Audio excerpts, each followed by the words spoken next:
to the Newport City Candidates Forum, sponsored by the Orleans County Record. I'm Bruce James, Chamber President, and your moderator for the evening. We'd like to thank the United Church of Newport for hosting tonight's event. Tonight's forum is being recorded for a later broadcast on community access television on Comcast Cable, and we would like to thank the folks doing that and Todd Pronto for his participation. Thank you. Our format for tonight, each candidate will give a 2-minute introduction to start the evening. Following that, the format for tonight's forum is a question and answer format where each panelist will ask a question, and that means the reporters that are here will ask a question to the candidates. The candidates will rotate in order and to be first to answer the next question. Once all panelists have asked a question, a Newport City resident who is in the audience will have an opportunity to ask the candidates a question. Audience members wishing to ask questions at that time should stand and, when called upon, announce their name and their address. If you are uncomfortable standing and asking a question, you can raise your hand and we'll have a card given to you, and you can write your question down on that. However, you must also put your name and address on the card along with your question. Only Newport City residents are allowed to pose questions. No statements will be accepted. Only questions. Questions should be be precise and not random. Each candidate will have up to 2 minutes to answer the question. Our timers will show the candidates how much time is left for their response when the 2 minutes are up. A red card will be shown at that time. The candidate must stop. The timers for today are Pam Lads, we'll also have Penny Thomas, and Lori Grimm will be assisting tonight. Did you know that? No. You didn't know that? Okay. So, hang on tight. I think we're okay, Penny. Okay. Sorry to scare you. It's okay. The forum will end at 8 o'clock, and at 7:45 we'll stop the questions and give each candidate up to 1 minute to make a closing statement. Our panelists tonight's panelists represent the professional media in Orleans County and Newport City. They are Chris Roy from the Newport Daily Express, Joseph Bresser from the Chronicle, and of course, on behalf of the Caledonian Record, which is the Orleans County Record, Robin Smith is the panelist for that. Take a look at my notes here. I think we're in good shape. We have 5 candidates running for City Council. They are in alphabetical order as you start up there and come in this direction. We're seeing Kevin Charboneau, Amy Gillespie, Carl King, Chris Vachon, and John Wilson. In the election, the top 2 vote getters will win. I'll lead the questioning for the first question for tonight, and it'll go to the gentleman starting out, and that is Kevin Charboneau. So my first question tonight, Kevin and panelists, is we're looking at a recreational economy. What does that mean to you, and how can the city move forward with that thought of a recreational economy? Kevin? That's a very good question. As you know, in the past, Newport had various industries for their economy. As time progressed, those industries went out of business, and Newport kind of struggled to find a way. With Governor Phil Scott, one of his initiatives was to assist communities that wanted to go through a recreation economy. What that means is we have some great assets. The lake, a nearby mountain, bike trails, and some really close dirt roads for various I'm thinking of King and James and runs they have, like the game one they wanted. I as we gear towards that, welcoming others, we need to build our infrastructure and capitalize on what we already have. In other words, we have the lake. We need to put some money into making sure the docks are there and there's access to the lake. Ensuring that we have good, clean water, no leachates. Applying for grants, Newport was able to build on the bike path to the Gillespie. The Gillespie Farm is another, I'm sorry, I lost my train of thought. All I see is 15. Anyways, as we move towards the recreational economy, we need to work together, and I think we can do that. Thank you. Amy, what does a recreational economy mean to you, and how can your role on the city council move forward in that direction? Thank you for your question. I think in order for our city to be a place that people want to travel, we need to put the time and energy into the people who live here.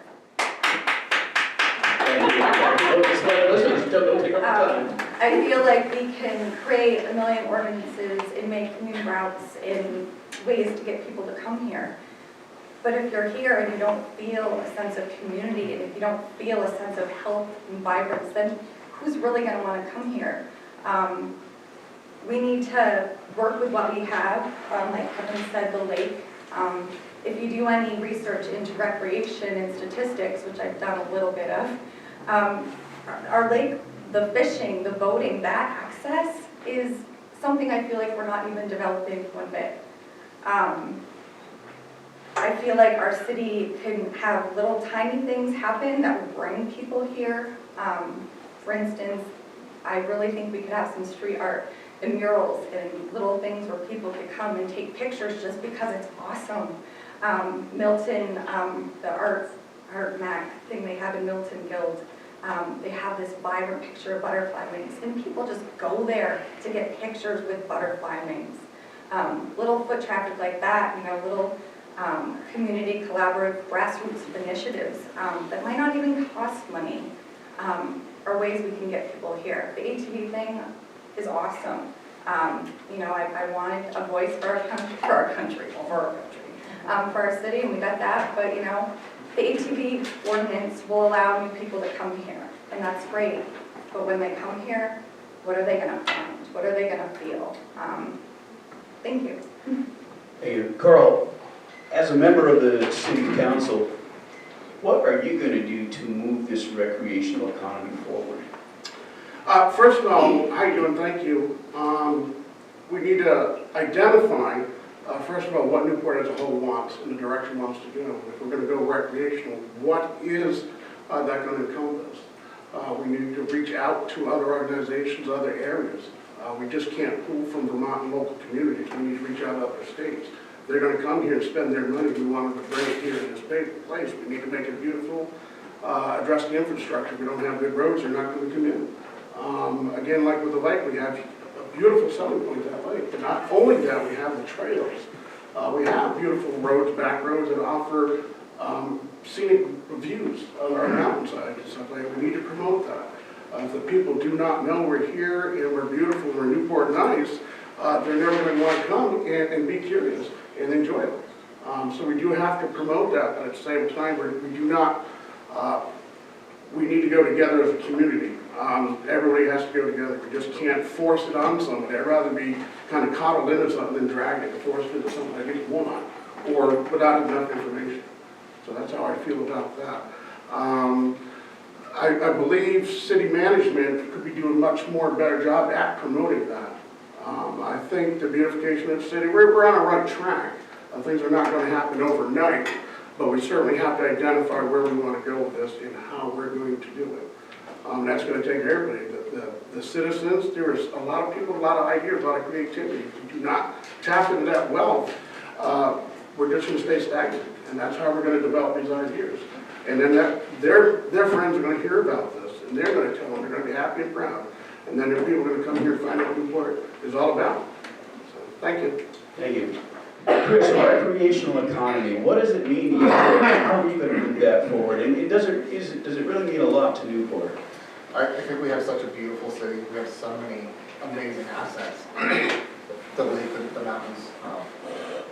We do have amazing events going on. The ice fishing competitions that have been happening the past month or so brought a lot of people in. We also need to start focusing on how we're going to kind of entertain the people who live here. We want to make sure that we have things that the people who live here want to do and want to interact with. I think that needs to be the first step before we start drawing more and more people in. Beautification of Newport is vastly important. And continue to make this a welcoming place. More people are going to want to come, more people are going to want to stay. Yeah. Thank you. John Wilson, a recreational economy for Newport. Is that an answer that we're going to see, and how are you going to move that forward if that is an answer that you're going to have? Could be the answer, but there's a lot of drawbacks to it. We have this beautiful lake, but we can only use really 5 miles of it because of the border. And I know in the past, the mayor has worked hard with Customs and Border Patrol. He's gone to Boston for meetings, but they don't want to budge. They just won't budge. Bring people down here to bring tourists in from Magog. They've got a boat that they would love to bring people in. The logistics are tough, but with work, I think it could happen. While on the council, we've worked with the Vermont Tourism. They've been up here trying to sell Newport. But it's not the easiest sell in the world. If you're coming here, we have the mountains, we have biking paths, we have a lot to go for. Where do people stay? We're limited on hotel rooms that we have, limited really on restaurants in the morning. So, it's not going to be an easy fix. If we're going to go for tourism, it's going to be a long haul, but if that's the way it is. But the thing is, we can't just keep footing the bill onto the taxpayers. We talk about strapped out, the taxpayers are strapped out now, and we just continue to dump it on the taxpayer. That's not the way to go. Thank you, John. So that is our first round of questions. I neglected, I'm spanking myself here, I neglected the 2-minute opening statement. Sorry about that. We're moving on. The next question, Robin's going to give the next question from the Orleans County Record, and that'll be directed to Amy, and she'll be the first responder. Robin? And I hope everybody can hear. We can pass the mic around. If anybody is not able to hear, please speak up, and we can do that, but the acoustics are pretty good, so. Is everyone being able to hear Oh, the yeah. panelists? Great. Okay, thank you. The governor has proposed through his budget, I'm not going to get the number exactly right, about $1.5 million towards figuring out where to put a new courthouse.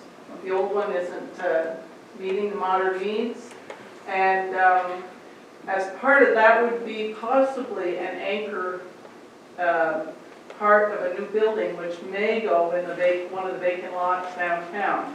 This is not set in stone, this is a proposal, but if it's approved in the legislature, this money is going to get spent and the court is going to move. So my question is, what role would you play on the city council to be part of that discussion about what's going to happen with the vacant lot downtown? It's maybe not just about the way the courthouse would go, but what do you think the role of the council and your role if elected is?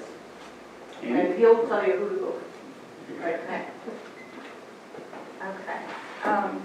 So I read that, I'm gonna be honest, and I was like, oh, okay.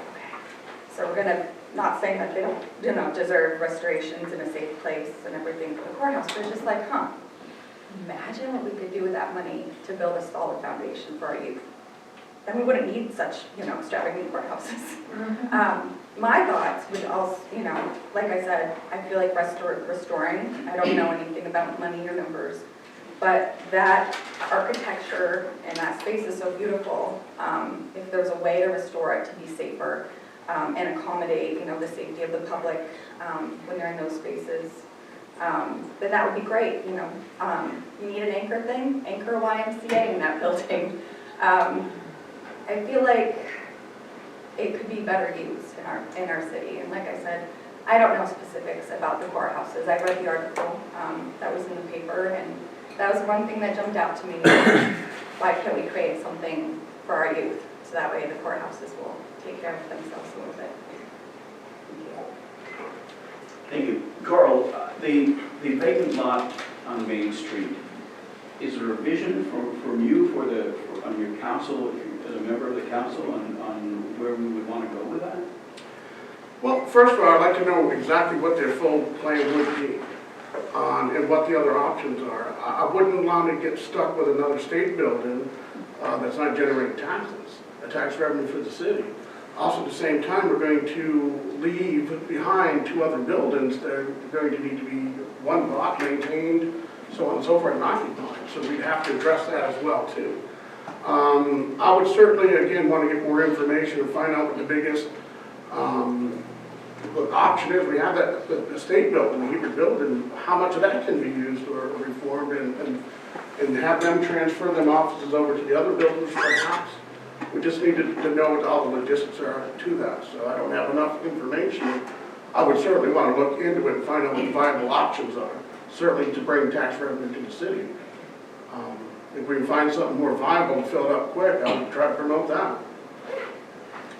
But renovating, certainly, I'm sorry, but renovation, as Amy alluded to, might be a better option. We can add on to the building, the Sally Port, that's an easy enough renovation, jail cells in the bottom. We can do that, keep that building and keep it historic and still operational. So Chris, the vacant lot, is there a role that the council can play in that, and what's your vision? I think the role of the council could be just to make sure that it's not just going to be another untaxable property. That there is an option to expand the rest of the property to accommodate what the public wants and what the public needs.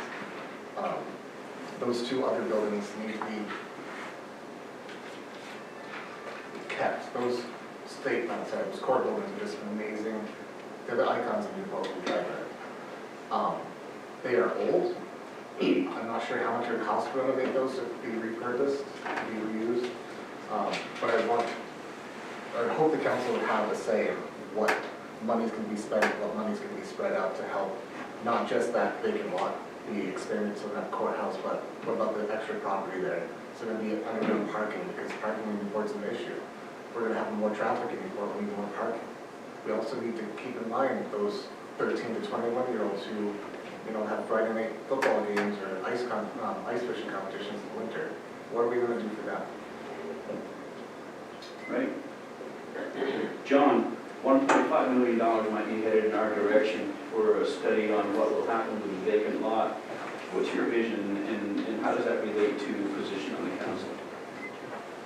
Envision, a committee to study it, state can do that.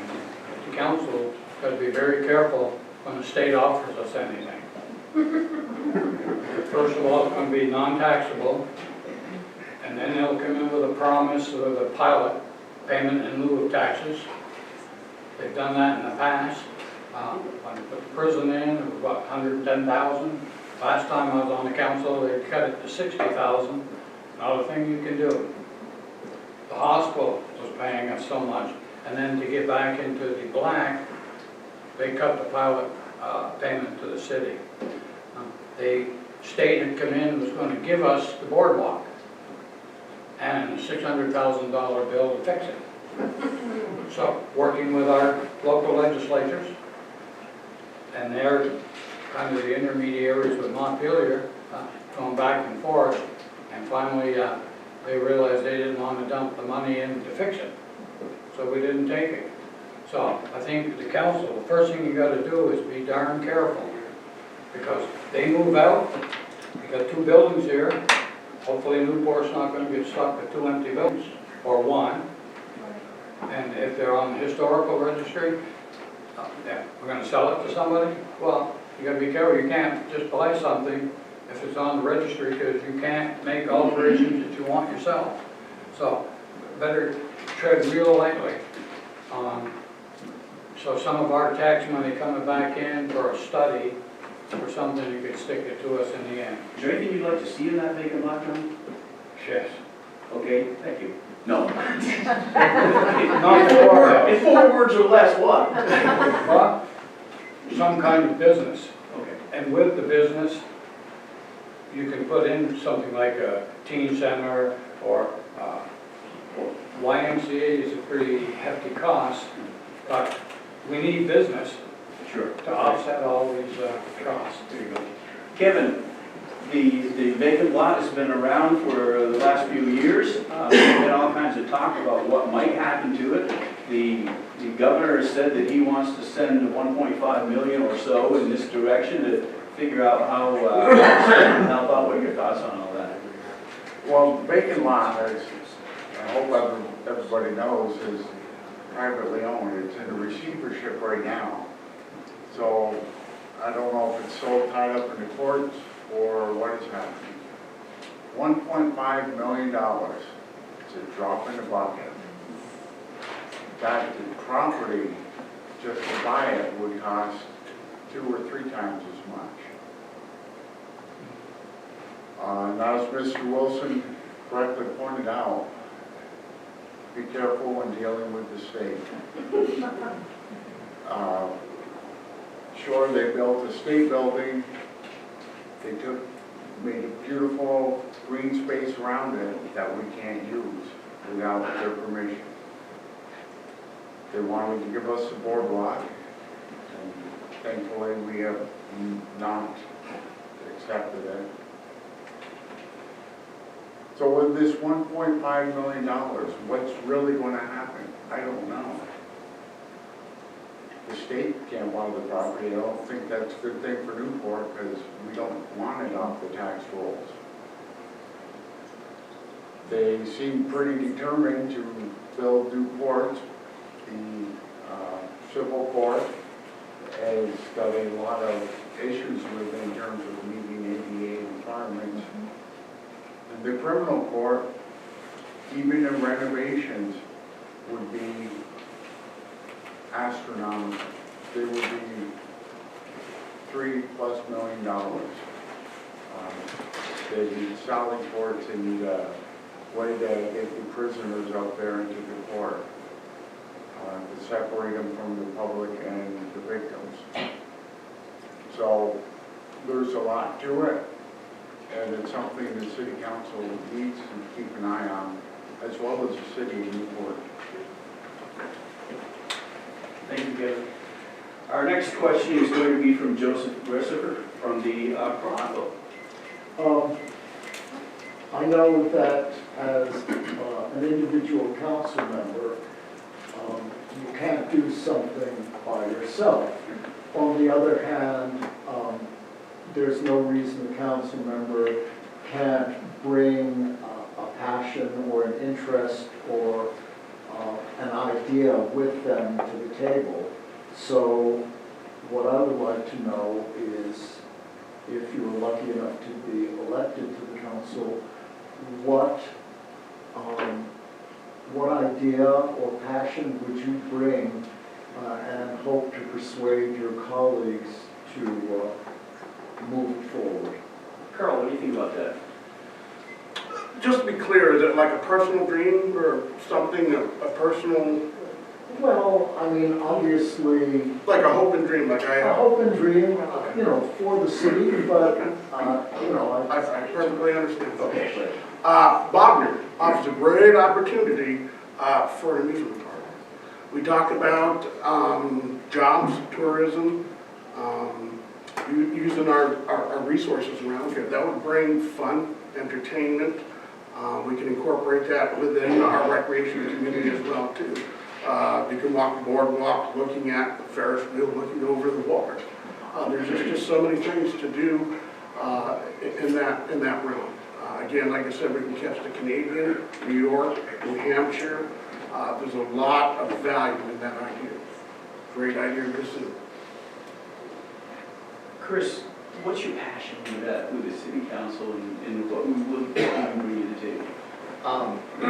So as a teacher, my passion is kids. And want to make sure that they have opportunities to make the memories I was able to make in Newport and want to be able to come back and stay here. That might not mean just a youth center, that might just mean expanding on the great things that we have already. We have so many positive things going on in this community that we just need to latch onto those, even if we don't always agree with it. If it's for the betterment of children, it's betterment for the public. So my goal would just to be create an environment in Newport that these preteens and teens would want to stay in and come back to. John, what do you want to bring to the council that you can not only lead on, but also rally the rest of the council members around? That's a tough one. I really think that my passion has always been trying to take care of the senior citizens we have in this town. And yeah, while I was on the council, I voted no many a time on our budgets because while everything was going up, there was a 6-7 year period where if you're on Social Security, you were getting 0. So that meant every year you were losing something. When we do that, it makes people not want to live here. And I know it's a vicious cycle because we have the best of everything. We have great maintenance. We have a great rec department, but if you want to continue to afford to live here, something has got to give. We either have to give up something to help keeping money in people's pockets. That was one of my passions.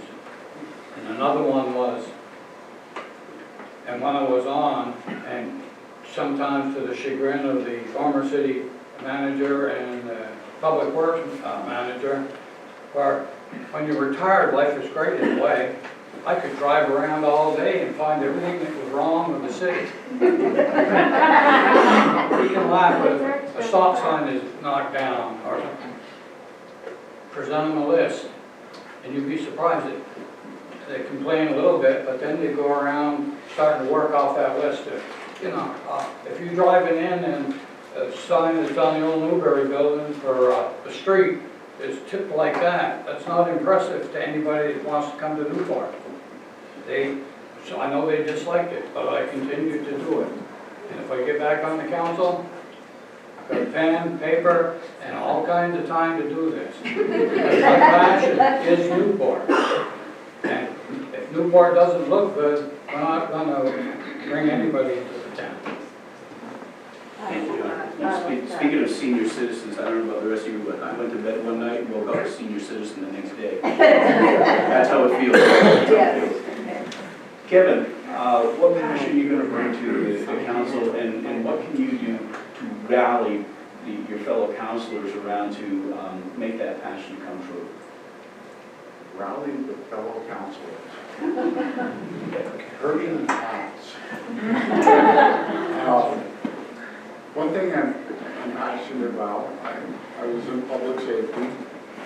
Our chief, Seth DeSano, is forming a 24/7 county dispatch, which is sorely needed. I know the state has gone to 2 centralized dispatch points. It's not working, it's not effective. And if you have any questions, try calling the state police barracks and speaking with the trooper. So I'd like to see that develop, and the departments locally join on board, which will supplement the police income, help alleviate some of our tax burden. Some of the other things I'm really passionate about, when my kids were younger, they were fortunate to be involved in the scouting program. Cub Scouts, and it was Boy Scouts, and now it's inclusive for both boys and girls. That is great. It needs a lot of volunteers. And that's, one person can be very passionate about it, but you need more than one to make something happen. Our recreation department is awesome. They have a lot of things in the pipe, but again, they can only do so much. They only have so many facilities. And I believe those are being utilized to the fullest extent.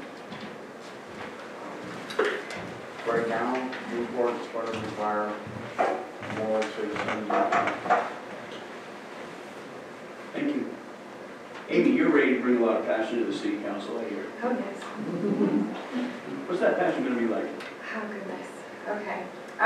For me, it's being able to understand the importance of early child education, mental health support starting at that foundation, and then continuing on with safe spaces for middle school teenagers. I worked at Creative Minds, a former 5-star nationally accredited children's center, Newport Center. It was closed due to lack of funding, which is a whole other game. But we dealt with, Creative Minds was different. We did not send children away who had behavior issues. We kept them and we did the best we could, loving them, supporting them where they were. And after I worked there, I then went to eventually work as a behavior interventionist with children kindergarten to 13. And again, I saw children and families who had dealt with such adverse experiences, whether in their childhood or into adults. And I know the importance of having the school budget pass. I know the importance of creating awesome experiences for families through the rec department. And I also see the gaps. There's so many gaps. Our teens are hanging out in Maple Fields at all hours of the night because they don't have safe places to go, or they feel they don't. People are domestic abuse victims are hanging out in Maple Fields because they know the clerks are there to call the police in an instant without even having to say anything. We should have places after 4:30 where our youth or young individuals can go and get support instead of hiding at Maple Fields. Maple Fields is blessed. So for me, it's understanding the value of supporting children from, early babies to kindergartners to teens, because without the help now, we're definitely not going to be any better off later. So that's my thing. I will fight for our youth and on. Thank you. Thank you, Amy. Our next question is going to be asked by the esteemed Chris Roy from Newport Daily Express. That question will first go to Chris. Thank you, Mr. Moderator and panelists. The northeast end of Albert Street, it has a lot of poverty. What can the city council do to help the homeless population so they're not sleeping out in the streets and kind of on the bridges on a cold night like this, where they have a safe, warm place to go? I think it'd be pertinent to first know the numbers, see how dire the need it is. So we're not understaffing or doing something. The city council could support programs that are already in place to help these individuals and then to expand it further so that more people aren't in that dire need. Newport, Vermont gets cold last couple of weeks. It was negative 20 degrees over there. We do have residents in the city because I think the residents are our most powerful asset. Putting that out there, there's people that need, and I think more people need to listen to that. Thanks, Chris. John, what we're talking about here is some kind of a plan, program, or whatever the council might get behind to help homeless and that type of underprivileged privileged, where does the council fit into that picture? Council can't control it. We can advise. One issue, cold nights, we tried to get a warming shelter in the city. If people want to step up and do it, but then when you start running up against fire regulations, state regulations, it's like you've got to do it, but you can't. Building right here, this church offered to be a warming shelter, but you had to come in. You've got the old churches that have sprinkler systems. You've got to divide rooms up, even if it's a husband and wife, so that they can sleep in different areas. You've got to have certain persons here to man it all night. So St. John, we're having the same battle right now. Sometimes you have to bend regulations because you can't let somebody freeze out there. And so we've tried that. The city's not really, we can't build apartment buildings for people. You can only hope that you've got investors and our property owners here that continually trying to upgrade their homes. We know there's another apartment building going up here on West Main, probably in the spring. So all you can do is really encourage people to do that. Yeah. Kevin, homeless, people without a place to stay. Can the council do anything about that? Our role is limited. It occurs, a good example would be Burlington, where they have homeless camps, and we're always hearing about camps being moved or some crime is happening within them. We are fortunate in Newport to have some local agencies like NEK-TV, the Human Services Agency. Because we're relatively small, it's more personal and not easy, but help can be obtained for people, especially on cold nights. I know that in my former life in the city police, occasionally you'd run into somebody that was homeless or they were several states away from where they should be. And we were fortunate to be able to work with NEK-TV and local places like the churches, and they would step up, they would help me. Thank God, our homeless population does not appear to be as bad as Roman. But it's not something we can ignore or say that doesn't exist. Thanks, Kevin. So, Amy, as a city councilor, what can you do to help lead the charge of trying to help out with the homeless situation that is here? Yeah, well, like pretty much everything. I think homelessness is just a symptom of something much greater. So we can find a place for a certain amount of time, but you know, what's going to consistently support that individual. So pretty much, obviously knowing the supports that we have in place would be a good thing to know, which I honestly don't. And then knowing how to get that information to the supports that are available and giving it to the people who need it. And then, you know, some people might even need a little bit of an extra push to get there, because that's just where they are. Short term, like for cold weather, when the temperatures are really, you know, cold. I've heard Leslie Battles, I forget which station. There he is, right here. Right there, hi Leslie. He had actually put out a thing, you know, does anyone need a place to stay? Because it is cold and you don't want people out there. And luckily, he had extended that wonderful ask, and was even trying to problem solve for people who were needed veterans. Excuse me. Real quick, now if you're homeless, Well, hold on. Sorry. So, yeah, you get a chance, but I don't want to take Sorry, this time. sorry. That's okay, no, I'd rather hear from him. But that's what I think, you know, knowing people who have that information and have that voice and maybe even a little bit of Floyd probably to help get it done. So grassroots, it's gonna start from us. I hear you. So Carl, homelessness in Newport, what can you do in your public pulpit as a Newport City Councilor to help with the needs? Certainly, as everybody's alluding to, is that we definitely need to involve the community. Because with that effort, anybody can come from any demographic area or just wherever they're coming from. They just need to know that someone's there. I believe we have a great warming shelter possibly right there at Municipal. Why turn anybody away? Why should them doors be shut at night and you can't go in there and hang out and be warm and safe for the next day to find services that we do have here? We do have services through NEK.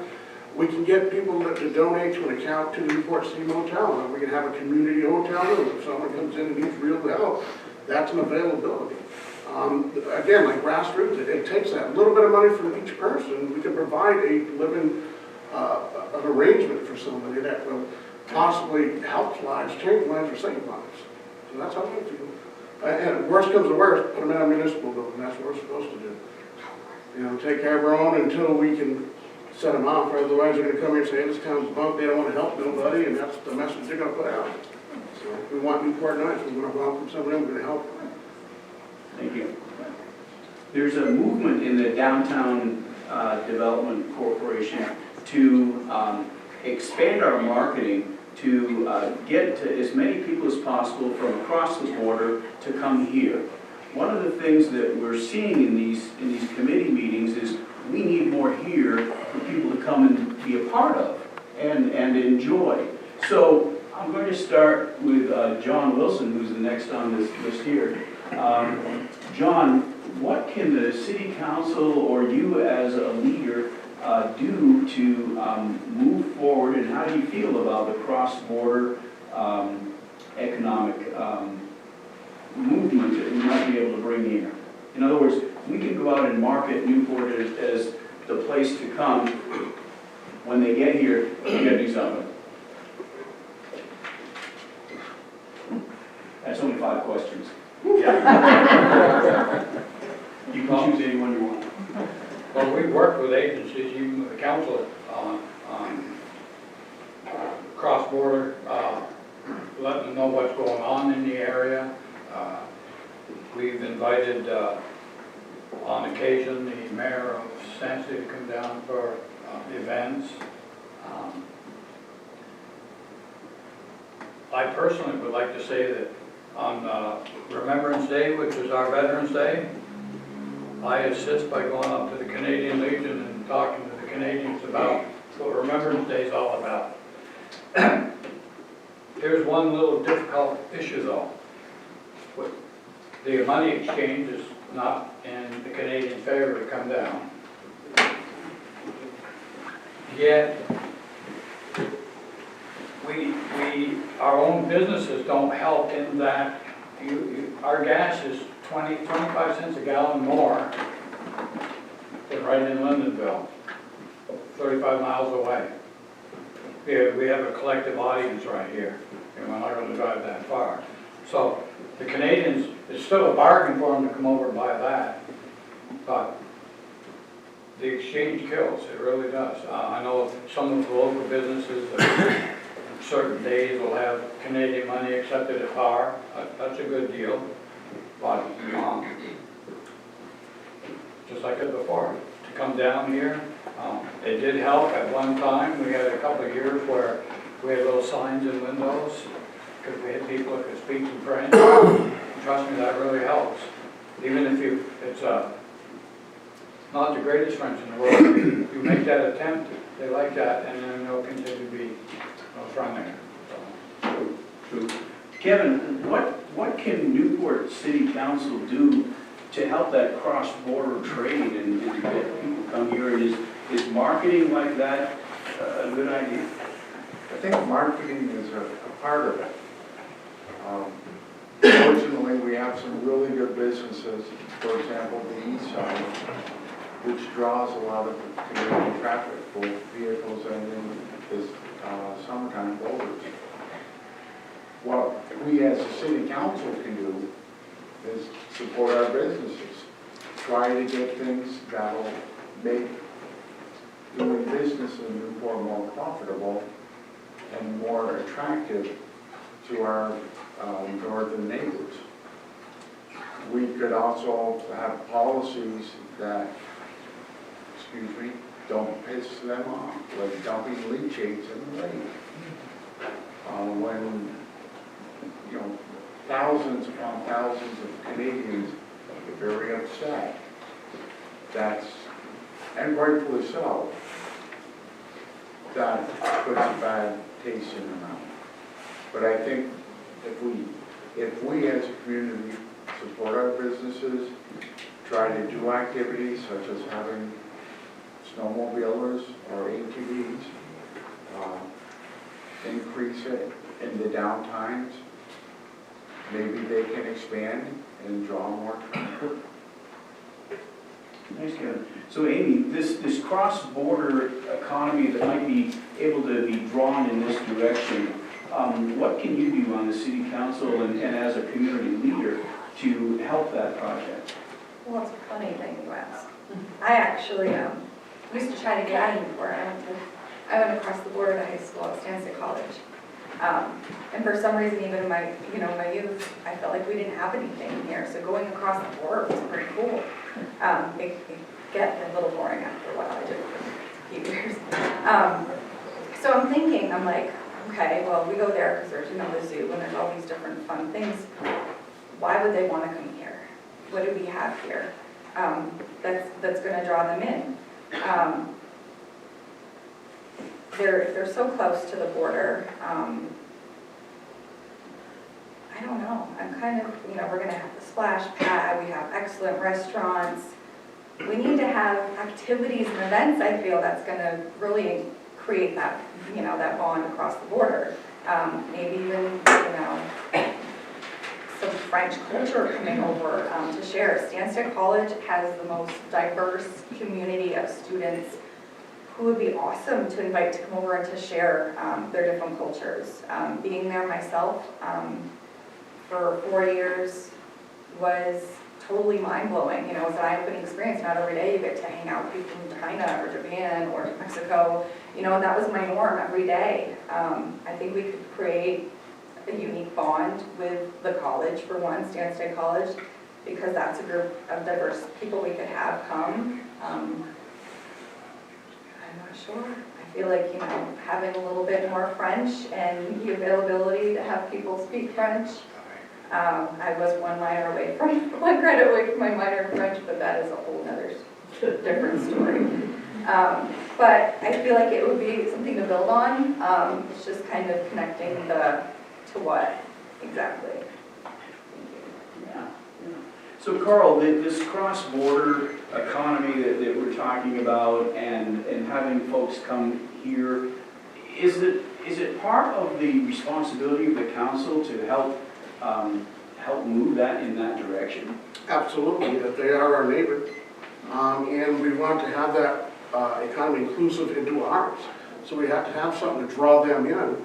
I don't feel as though we're strong enough to bring anybody of great numbers across that border yet. We don't, restaurants, but they can only handle so many people through work schedules, so on and so forth. As I said about an amusement park, that's a huge draw. That's, again, revenue that would be supportive of bringing marketing as well, too, to bring them across. And then other businesses, smaller boutiques, then one might flourish if you have the bigger draw. And that's where your disposable small money comes out.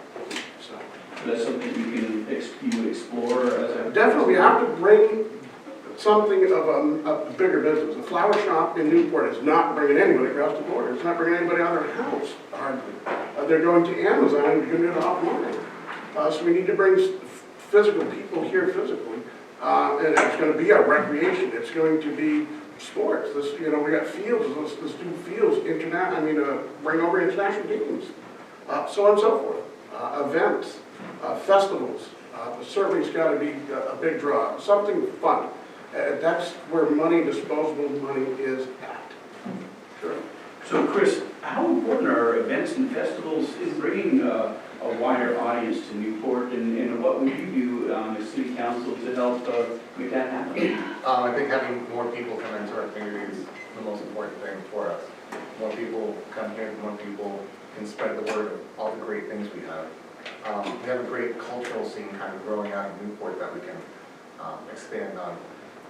I think the biggest draw of people coming into Newport is making something unique in Newport. Nobody's going to come to Newport if we just have the same old, same old.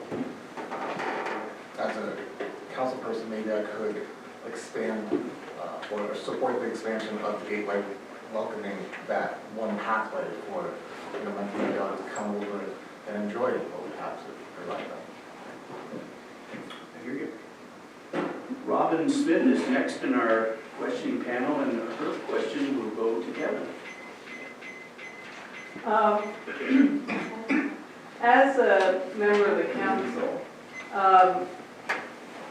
often there are criticisms raised about council members, the business of the council, the mayor, the city manager, and it sometimes can be pretty personal, either in person at the council meeting or on social media. How do you handle it? You're an incumbent. How have you handled it?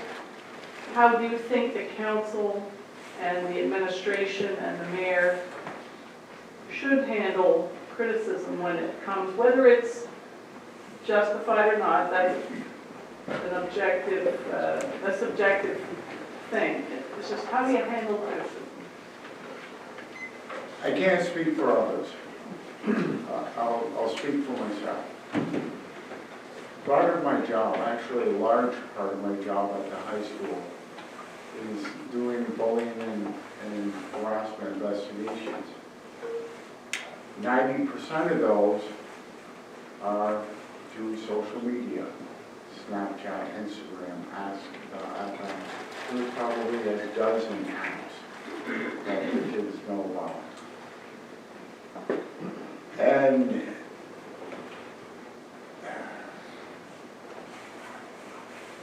for me, it's easy to say, ignore it. Don't play into what's happening.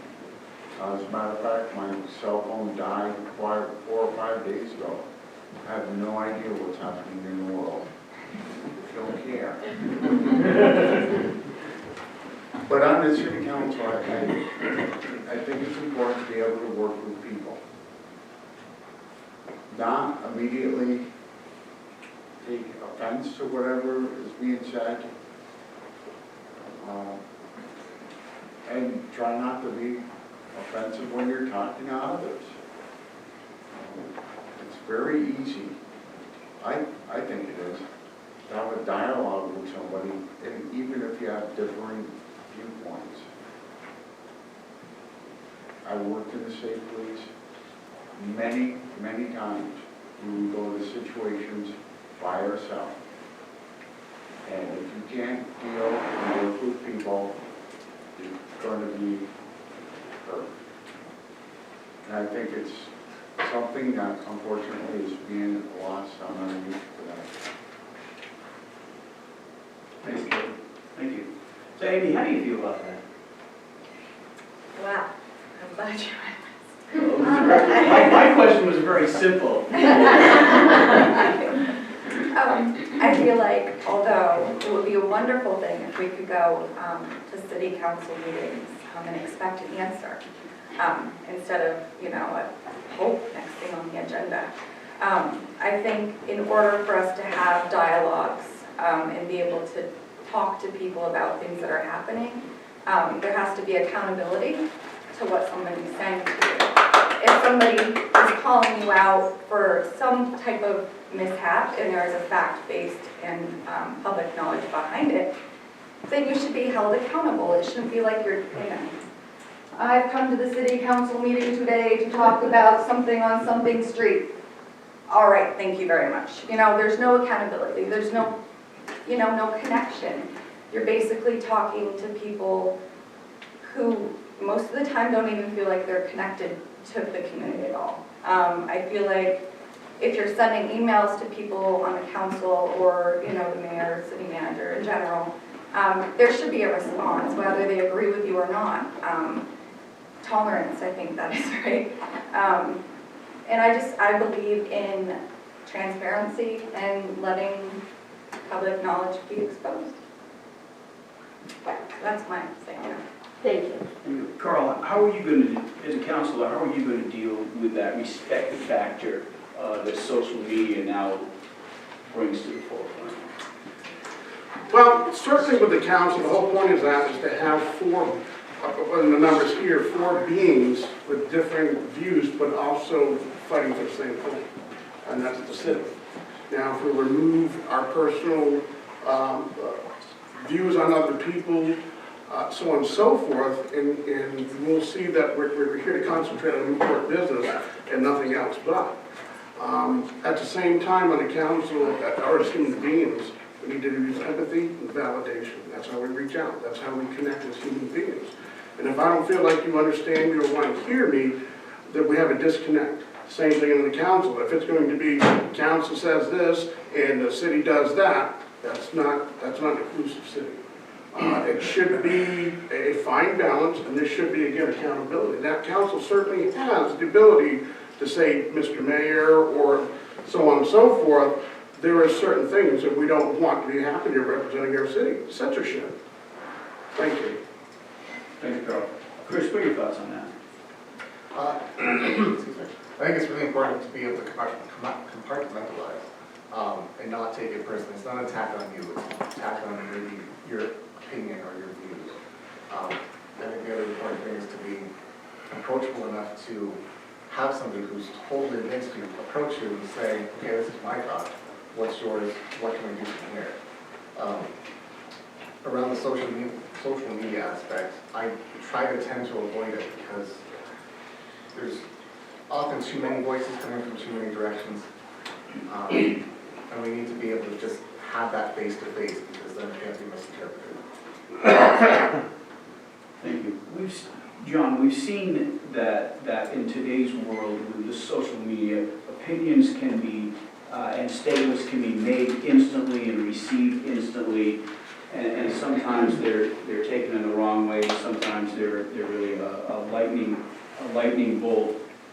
As a counselor, how do you feel that the city should react to the social media comments that are made?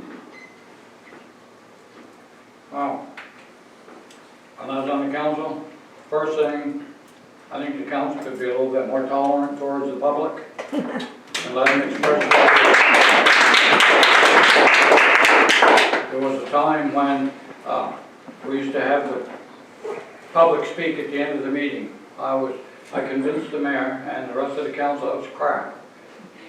I mean, if I've got a problem with the snowplow that just ripped out my mailbox, I shouldn't have to sit there for 2 hours listening to all this other stuff that the council has to do before I express what my complaint is. So we did move it up front. And that wasn't the easiest job because some people that were sitting on the council didn't want to hear from the public at all. Many a time I've gone in with an idea on something in the council for the public. When I hear them, they got some good points there. And I've actually admitted mistakes, and they have changed my mind occasionally. So that's important. As for the world of the computers, I've always said that if somebody got something to say about me, emailing from one to another, I hate to say the term, that's cowardly. You got something to say it to my face. Amen. If you don't want to say it to my face, then really I could care less what you're talking about. And I am such a thing. When we had an interview with Vermont Digger, one of the things, wow, that's a good one, can you send me a picture of yourself? And I said, I've got a little thing up on top of my computer, But if you want a picture, you might want to call Chris or Robin to get a file photo, because I sure as hell don't know how to send it to you. That's the fact. But in the computer, I turn it on and put it, I'm called a stalker, right? Yes. I love to listen to all this stuff, but I try to stay out of that, but man, it can get nasty. And I'm going to say this, I truly believe this has probably been the nastiest time I have ever seen for somebody wanting to run for the council. I mean, it's getting, and we always say politics is dirty, but this is nasty. Well, I'd love to ask the next question, but I'm not going to. So Joseph Presser, and then so we're going to go to Amy.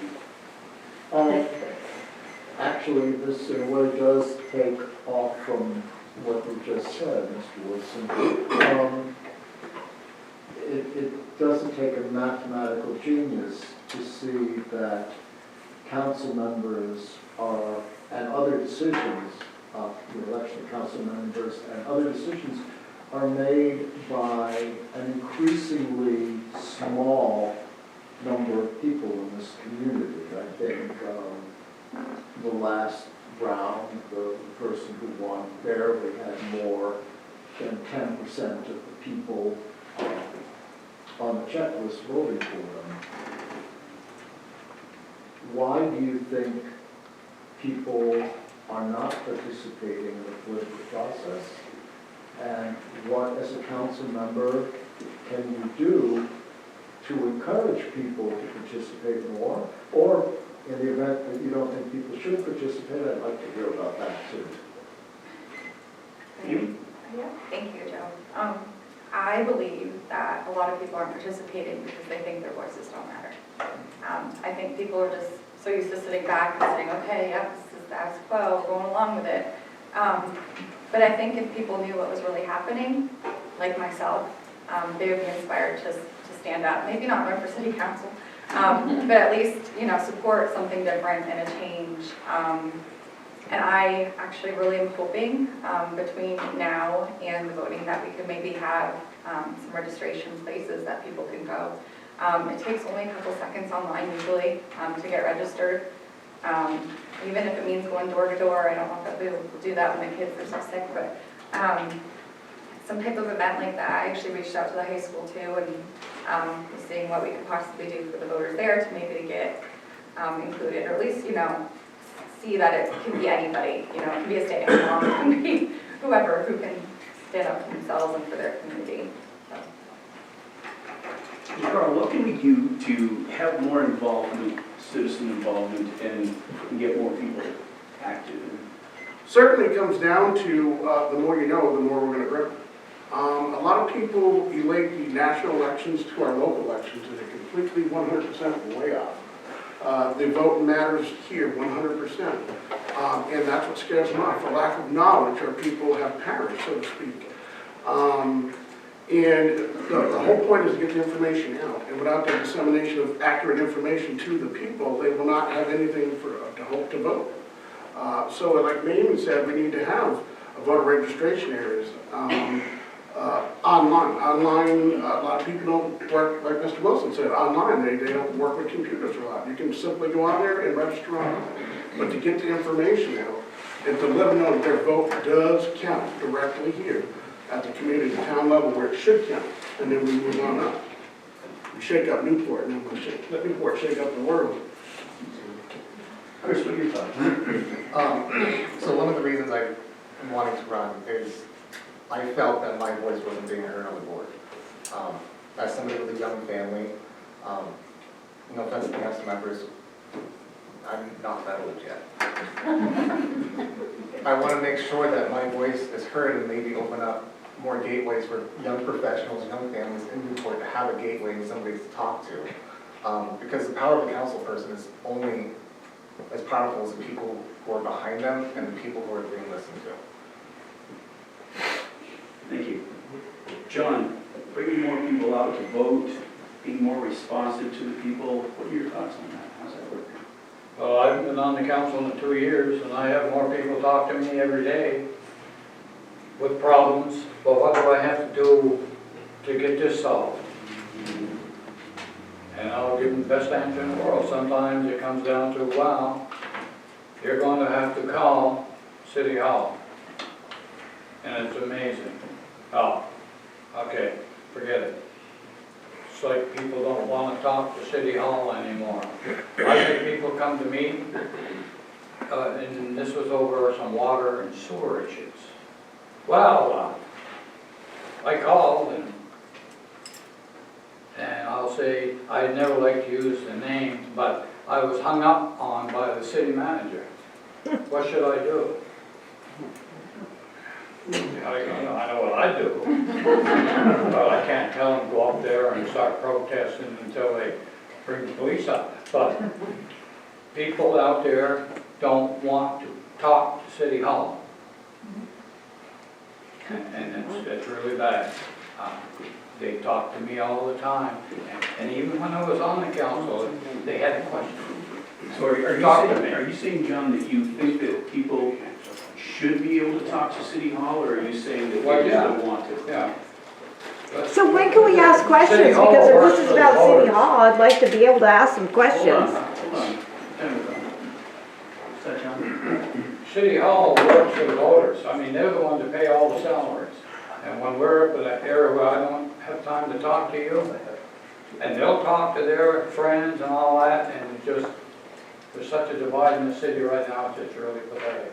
And the only way it's ever going to get any better is shake up Newport just a little bit. Kevin, bringing voters back out, having more involvement with Newport City residents and the administration and the council, how's that going to happen? I'll be honest with you.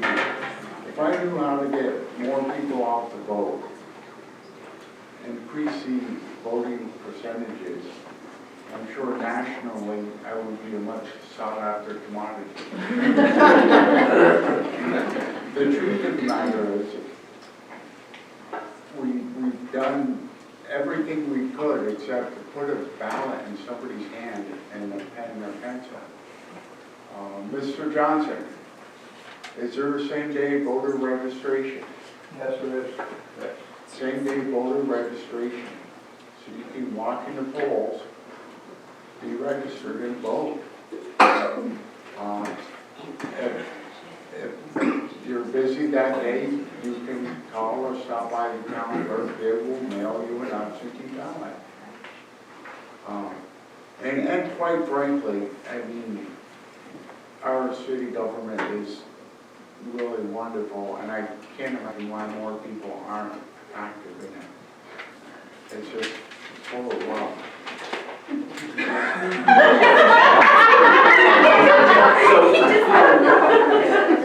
Thank you, Kevin.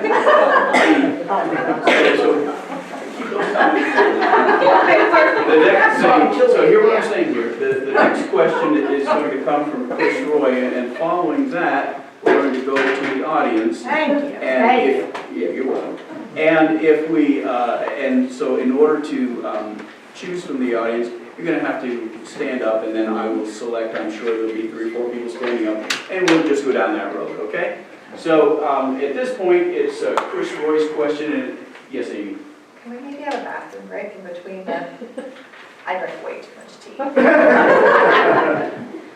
Can you Oh, hold yes, on I to can this question? Yes, I got All right, so we will. We'll take a small bathroom break. But, so Chris, your question is going to start out with Carl. Thank you, Mr. Moderator. Newport has its share of substance use problems. Is there anything the city can do to alleviate that and help individuals who have some type of addiction? We need to, the programs that we have here, we need to be more supportive of it. Whether it be financial or just verbal. Verbal enough is enough for someone to seek help. So we need to reach out to all areas of our community, and the substance abuse is running prevalent. It's running rampant in our community and other communities as well too. The fact that we know it's there and that we have ways to address it, and other cities give us models to do that. I suggest we pull from that and try to include that into our game plan in addressing this, or it's going to get worse, and we're going to lose a generation, and all of this talk is for nothing. Chris, you're involved with the youth. Give us your thoughts on all that.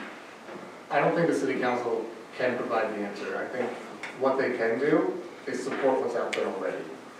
We have support groups in the town already.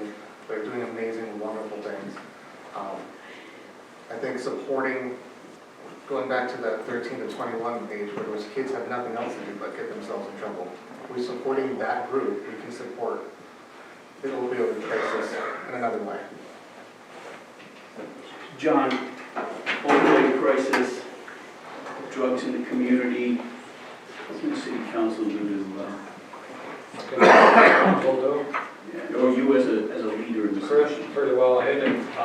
We can support those organizations that are out there trying to assist these people. We got the mental health building that's in Derby. We have our methadone clinic. We have counseling services throughout the town. The city can't, we're not the money fund. But yeah, we as a council, if we can always talk to our local legislators that have a little bit more pull in Montpelier. Well, ours don't have that much pull in Montpelier. But they can talk to their cronies down in Montpelier, because that's where the money's going to come from, to support all these organizations. So that's all we can do is, we know they're there, but we are not a funding organization to keep them afloat. But we can assist them if they have any problems and get them in touch with our local reps that represent Newport and Montpelier. That's all we can really do. Yeah. Kevin, what can, I mean, you've got some law enforcement background, obviously. What can the city council, or you as a leader in the city council, do to try to head us all in the right direction? Again, it's been said by Mr. Wilson and Mr. Vachon. We really can't fund any programs. As a city, we are overtaxed as it is. But with that said, we need to recognize that there is an issue within our community. And with that comes acknowledging that there are agencies and there are private things going on that try to deal with it. As we were talking here tonight, I was thinking back, there used to be a thing called phone books. But there was one that was available to most state employees. It would just have the numbers of all the agencies you would need. Unique to that area. For example, I might have a list with NEK-TV, runaway youth, drug issue, something like that. So as I went through there, there would be a number right there I could call. Wouldn't that be great if we had do something, have it available in Newport? I know we have the pamphlets. You take one for recovery or another one for the health department. But one sheet, you look at it, put it by your fridge, there it is. I have this issue. Okay, here's the number. Probably not going to solve a lot of things, but it could be helpful. Yeah, sure. So Amy, I thought we were supposed to go to the audience next. pardon me? I thought we were supposed to go to the audience next. We are, okay, we haven't finished up with this round yet. So I'm not happy with the disruptions, okay?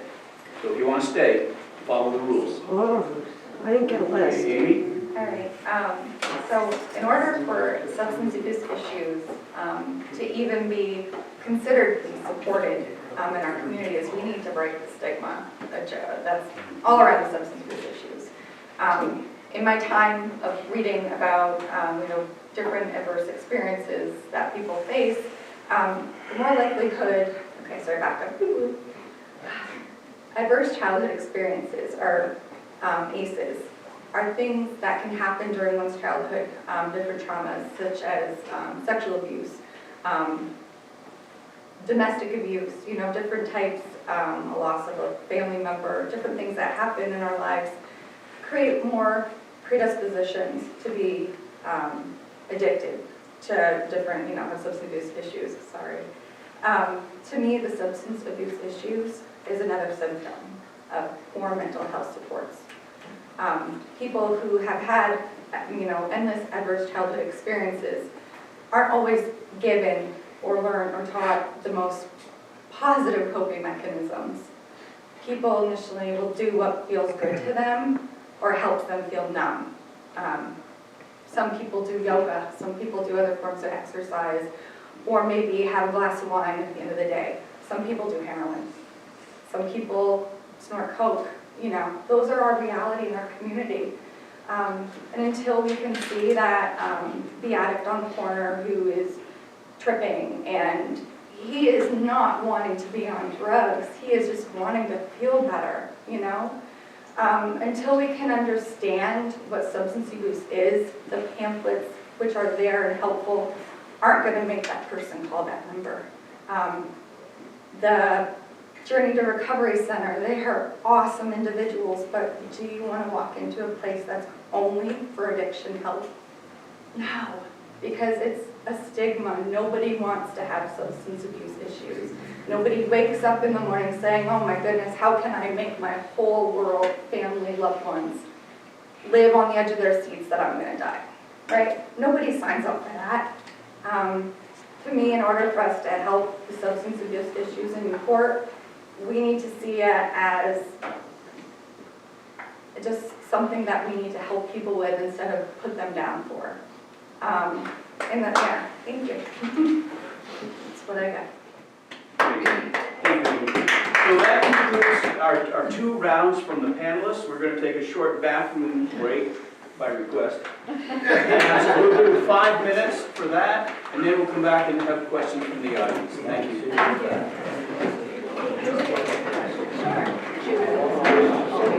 This next segment will be questions from the audience. If you have a question and you stand and are recognized, you can ask the question. It'll go down through the panel. The panel will have an opportunity to answer the question or to pass on it, depending on how specific your question might be to a candidate.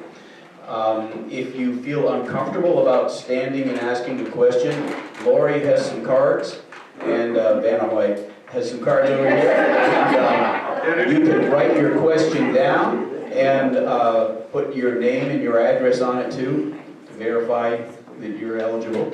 And we will ask that question. So if you do want to have a question written down, you can raise your hand and Lori will come see you with the card. Otherwise, momentarily we will start with the second half of our program. And this is not a place to make a statement. This is a place to ask questions of the candidates, okay? So let's try to go that route. And we will start out. Is there anyone who wants to stand to? You're standing. Since you follow the rules, there you go. Go ahead, state your name and your address. I'm Renee Woodard. I live at 25 Summer Street, literally right behind the church. Beautiful. Okay, what's your question? My question is, I'm 49, and growing up here in Newport, the municipal building had arcade games, they had ping pong, they had dances for the teenagers, and nobody worried about where I was. They knew I was at the police station. Why can't the municipal building be used to give our teenagers a place to go hang out after school, use that place as a community bringing ground for our children to go to, play basketball, play whatever. I have children. I have grandchildren. And I think it's very important that we use the resources that we have here already standing in Newport to be used further for our grandchildren and the generations to come. Thank you. Instead of building something else, use what is already here. And I want to know from any of you why we can't use that and what you think building something else would be a better option. All right, so it's Chris Vachon's turn to start off. Sorry, buddy. He's got kids. He does. So you can, do you need that question refined more, or are you okay? Okay, Chris. I also remember going to this one building, going to arcade games upstairs. I thought that was a wonderful thing. My question would be, where would the funding come from? Because Newport's already taxed so much. It'd be fantastic if we could work on grants to get more community events in an existing building already. Because if we have buildings available, I agree, we shouldn't be wasting money building new. We just need to think about where that money source is going to come from. John Wilson, using the existing city infrastructure, if you will, buildings for youth, is that something that you can stand behind? When City Hall used to be open for art, but then where the balcony was and all that, experts come in and determined that that wasn't really safe for people to be up there anymore because of what we're allowed for weight, so we slowly shut that down. The gym has been open, and I hate to say it because it's a bad thing. Things were getting broken, things come up missing. So if we don't have the wherewithal to put a policeman in there, sitting there while kids are playing, and because of some unfortunate ones that wanted to break the rules, you got to shut it down, and everybody seems to suffer. And this is not a dream world. This is what was happening in the municipal building. So that's why they tightened up the locks on the gym. And I don't know, Tom would know, but when they presented us how much it would cost to fix the balcony where it would be safe for kids to go up there, it was an exorbitant amount of money. So we don't have a big pot of money, so the easiest option is to shut it down. Would it be possible to use it for a homeless shelter? Or does that have to be upgraded too for that? So, Kevin, using the municipal building or other infrastructure for more uses than what it currently is, opening up a little more, how do you feel about that? Right now, it's, well, on the council meetings, they have basketball games, and so I know at night they do have things going there. I'm also aware that they spent a ton of money refinishing the floor. And as Mr. Wilson had pointed out, it only takes one person to either vandalize or do something that costs a lot of money and puts a sour taste in people's mouths. So when there is things in open gym, and as a kid I remember going and playing floor hockey and whatnot in the gyms, you need to have somebody that's going to be there and say, I'm responsible, I'll make sure that nothing happens and we'll lock up what we're through or whatever. So the facilities are there. The problem is, you know, we have limited people, city employees that can stay that late, and, you know. If you had volunteers, would that make it easier? Volunteers always help things out. Yes. So, as you guys may or may not know, the Parks and Recreation Department Committee is looking for members. Okay? So if that's something that you're interested in, speak with Jessica Booth and let her know you're interested, and then you will have a voice in, if you put on the committee, you will have a voice in what goes on. So I'm going to go to Amy and let her take that. So Amy, Is it time for the city council to look at expanding the use of the rec department, or we'll say the municipal building for kids and after-school programs? I think it would be great, in an ideal world. I was actually trying to research what different programs are available. You know, Newport City Elementary School, like a lot of the elementary schools have really neat and, you know, diverse after-school programs. And then there's, you know, dance and gymnastics and, you know, taekwondo and all these things. But those things cost money, and not everybody has that. And when it would come to the municipal building, you know, I don't know anything about what's happened, like John had mentioned with the upstairs and anything like that. Ideally, we could look into having groups of volunteers, even if they're just offering like a Zumba class once a week or something. That would at least, you know, the girls are in some very, you know, happy meals to get out and dance to. For just opportunities, you know, just because it's there, that would give them somewhere else to go. You know, like the splash pad and stuff is going to be great and vibrant because that's something that will be there. But then again, at 4:30 or 5:30 when it starts getting dark, these kids have nowhere to go. So they're going to go into places and not have support. That's what I mean, after Yeah. dark. I briefly spoken to Journey of Recovery. I'm like, is there any way we can have like a extended hours sometimes where, you know, it could be around prevention more so, or just at a safe place, you know, just thinking of ways we can use what we already have, but then offer that little bit of a buffer until we have the YMCA. It's going to come someday. But, you know, like I said, I would be interested in knowing why municipal building couldn't have some type of restoration. There you go. Carl, the use of the municipal building for after-school evening activities, in addition to what's already going on there, that's something that you would support as a counselor? Well, absolutely. They also do the playground for the younger toddlers as well too. So they do a myriad of things at the municipal. They cannot do it all. Again, it comes down to time, monies, equipment, so on and so forth. And I was going to say the same thing about, we had the influx, I believe, is big brothers and big sisters coming here. If we can tap into that resource, YMCA's. I grew up in a YMCA environment where we did after school go there and get, you know, swimming, you know, basketball, hockey, floor, all that stuff there. We can contact these organizations and see if there's monies available in that regard. The city should, you know, look into that. I mean, our youth are our future, and if we don't significantly influence them in a positive way, I'm not sure how good our future's going to look.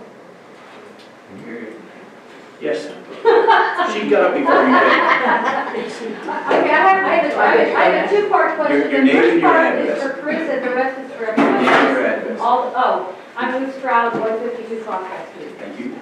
So the two-part question, the first part I say is for Chris, the rest is anybody can answer. I actually want to know if you know why the ATV Club endorsed you. And then I want to know from everybody if they think it's appropriate for an outside organization where most of their members do not live in Newport and vote in Newport. Do you all think it's appropriate for an outside organization through their leader on Facebook to endorse candidates and try to influence the election? Okay, so Chris answered first last time, so we're going to head right to you, John. We're going to get to you, Chris, okay? No, because the first question was to Chris. Yes, so it's your turn now to, in the basic sense then, your question is, should an outside organization endorse a local candidate? Is that your? And I want to know why, if he knows why they endorsed him. Sure, right, but I mean. I know why they endorsed Kevin, but I don't know why. For John and the rest, that's your basic question. Exactly. Okay, John. Just a real quick answer, no. What? No, They they shouldn't should- be influencing, correct. And I threw a comment out there when we get this, well, we're gonna support Chris and Kevin for this. Yeah. Because the others that run will try to stop it. Well, you gotta be, psychic, somebody said, or he knows how I would vote. hell of a good leader there, I'll tell you. Yeah, sure. He doesn't know what I would do. And many a time on the council, and I used to, excuse the word, I used to irritate my fellow members. There were some issues that, yeah, we had the power to vote, but I felt that the public should weigh in on it. Right? So the public weighed in on it. How the whole system went down, probably been a better way to do it. But when the system went down and we had a vote, the people have spoken. So why in hell would anybody running for council sit there and say, yeah, I'm gonna kick that vote out, that vote didn't count. Come on, that's not even using anybody's brains. So Kevin, do you think that it's right for an outside organization to endorse local candidates? Well, everybody's entitled to their opinion. I don't see them actively strong-arming anybody, whether they like me or hate me, that's their opinion.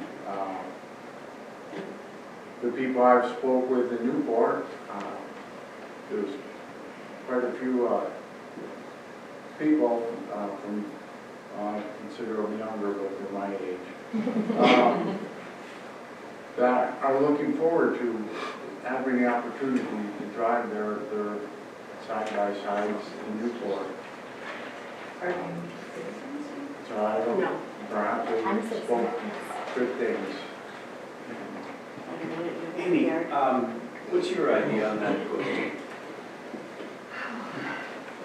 Well, I believe that it's fine to have an opinion, but I don't believe it's right to say what other people's views are without, having a discussion with them on something. I feel like our community can probably see the patterns of their big shiny flyers, and big pillars of men holding their no or vote no signs.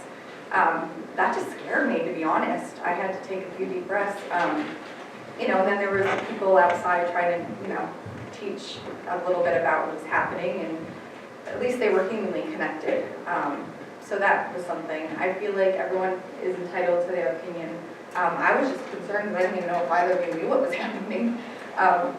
But yeah, I guess that's where I stand. I feel like our community can see the patterns and they'll be able to make up their own minds.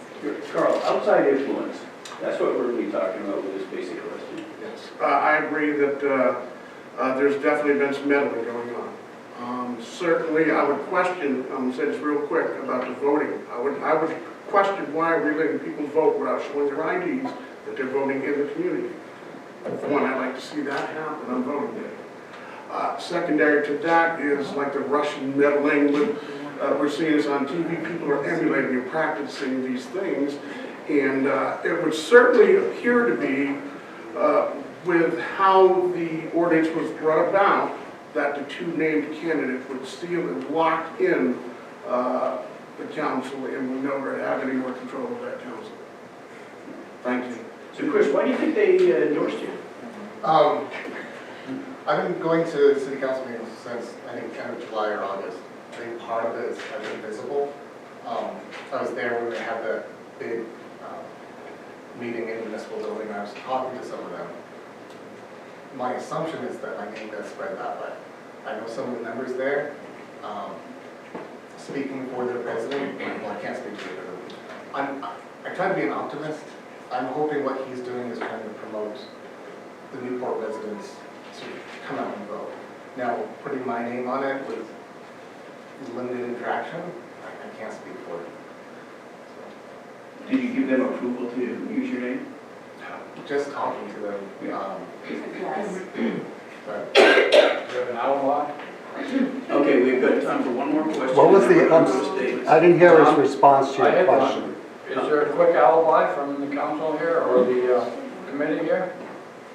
What do you mean? I didn't hear He had his answer. 15 seconds left and I got, at 15.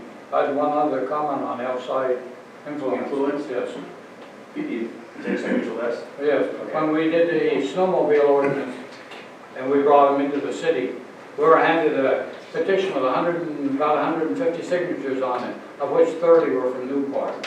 One of them was a prominent member of the Derby Council. I went up and said, why would you sign this? And, well, yeah, I'm a snowmobile. That's great. None of your damn business what Newport does. Didn't talk to me in 2 years now, but, yeah. To Chris, is that, Tom, are you saying? I just didn't hear, you asked him a point blank question. Did you know they endorsed you? Did you say yes? Or yes? You know, you can endorse me. What I said, Did you give them permission, is what what I I said guess? to their members was I do support, optimistic. I'm trying to be optimistic and hopefully what they're promising will happen. That is what I said to them. Thank you. Penny Thomas. The city manager reports to the city council. My question is, what is your specific responsibility and ideas? By the way, Penny Thomas, Mount Vernon Street, Newport, Vermont. What is your specific ideas and mechanisms will you put in place to give the city council, the city manager constructive feedback on what she's doing well and what she could do differently? John, Good question. Oh, okay. The council, once a year, we fill out a form. This is your report card. Prior to, supposed to be prior to reappointment. Get one. It's not the greatest report card in the world. I'm not accepting this, and I leave the room. So I look at the council, okay, we're all in committee, let her get away with it. Mr. Mayor, you are the head of this council. What are you going to do? Well, Are you talking about actual history? Yes. Yes, ma'am. Okay. Yes, I was there. And it took them almost a year to change the report card because she had to have an evaluation prior to the next we're going to either accept their, extend your job or not. So, yes, the council is supposed to be the boss. And I come from a different point of view. From the military, somebody walks out on me, I'm sorry, you're gone. But there is an accountability, and we have a report card, but in this particular case, I'm not accepting this, and we're dumbfounded, but got 4 more years on it. So Kevin, the accountability of city manager to the council, what's your take on that? I've spent quite a few years as supervisor. We did daily, what they call green sheets, which are little notes about a person's performance. A big part of that, a big part of any successful managing is praise in public, reprimand in private. You don't need to air your dirty laundry if you have an issue. Speaking with that person, one-on-one, and saying, this is a problem that I see, this is how it can be rectified, and this is what the public perceives. I think that's much more effective than holding everything to the yearly evaluation and then springing it upon a person. So that you can look at the end of the year and say, we had these conversations about these separate issues. And again, a lot of that, by necessity, is not in the press or in the public eye. Thank you. Amy, accountability, council member, council, city manager. Yes. I think first and foremost, we should amend the charter and we should have a Newport resident be our city manager. So we really know that she has our best interest at heart and is not disconnected from our community because she doesn't live here. I also believe that I know that there is a report card or an evaluation possibly about the city manager each year. But have we sat down and compared what the job description is to what is actually happening? I have. And there is quite a bunch of things that I feel are a little bit flawed, which you've already probably all heard. I feel like a public trial, so that she can answer, or the individual city manager could answer to what has gone on, and to give her side of the story and be held accountable. You know, I've heard so many different people who've had negative experiences, and there's a disconnect because she's not saying, well, this is what's happening. So sometimes that person can come off as a villain because we don't understand the story behind it. And I would love to hear the story behind the city manager. I would love to hear why this, you know, nobody fought for former Fire Chief LeClaire. I want to know why the ATV ordinance was shut behind closed doors from January to July 10th until September 16th, when the presentation was already ribboned and bowed for the community. I feel like I've done a lot of talking, and in a way it makes me a coward because I haven't officially walked into the office. But questions in public have been unanswered, emails have been unanswered, and not just from me, but other community members.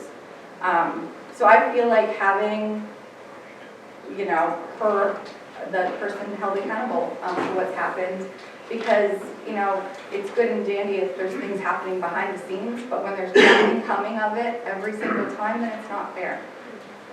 Carl, accountability in the city manager is our question right now.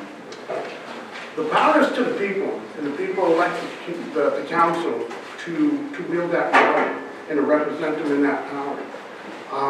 It's very clear and indicative that we're not happy with the city manager performance. I doubt the future's looking bright. But as a council, we do have that ability to make a motion to vote no confidence. If she's not performing, she's got to go. We've got to save grace and save face for the city. We cannot have internationally posted out there on Facebook or whatever this gets to of how they personally feel about social media and how they're being judged and stuff. That's our job to do that, not to lash out and say, it's this way, that way, you don't appreciate it, you don't see it our way, and that's the whole point of us. Our job is to keep that balance in check. And it's up to us, we're accountable. We would be as a council, would be accountable to that. So ultimately that responsibility lies with the council. So if they allow that, there's people on the council who are in, let's say, cahoots or faction with them, then we're not going to get a result as such. If they lock that board up, we'll never get the result for us. So Chris, how accountable should the city manager be to the city council? Well, I think it's also important to think about that one city council person has one vote, and that it's so important to come to the table with all the information to present to your fellow council people so that you can make that vote. You can make that vote with the confidence of the people behind you. If you're trying to have these closed door conversations or not letting all the information out from either end, you're not going to get any results. We need to be able to work together and see all the information at once. Thank you. We're going to have one more question, and then we're going to have statements by the panelists. Hi, I'm Jackie Monfort. I live at 70 Maple Street. And my question is, after the election, if you're elected, the very first council meeting, there are appointments of department heads. Not sure how many there are.